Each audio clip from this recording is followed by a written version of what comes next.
Half বাটি নিয়েছি মুগ ডাল, হাফ বাটি নিয়েছি হোয়াইট ডালিয়া।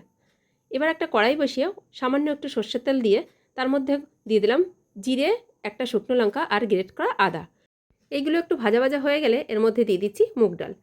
মুগ ডালটাকে দিয়েও ফোড়নের সঙ্গে কিছুক্ষণ ভেজে নেব। কিছুক্ষণ ভাজা হয়ে গেছে, এবার দিয়ে দিলাম ডালিয়া। ডালিয়াটাকে দিয়েও ডালির সঙ্গে কিছুক্ষণ ভেজে নেব। আমি কিন্তু ডাল ডালিয়া কোনোটাই কিন্তু ধুয়ে নিইনি, এটা একটু শুকনো কাপড়ে মুছে নিয়েছিলাম। ভাজা হয়ে গেছে, এবার দিয়ে দিলাম একটা গাজর, একটা আলু লম্বা লম্বা করে কেটে নিয়েছিলাম, সেটা দিয়েও কিছুক্ষণ নাড়াচাড়া করে নিয়ে এর মধ্যে দিয়ে দিলাম হলুদ আর লবণ আর কিছুটা জল।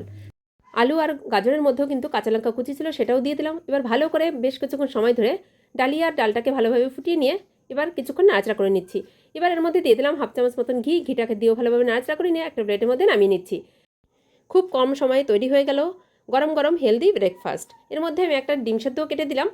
আপনারা চাইলে একটু চিনিও ব্যবহার করতে পারেন। আর কিছুটা ঘি দিয়ে এটা পরিবেশন করব গরম গরম। ধন্যবাদ।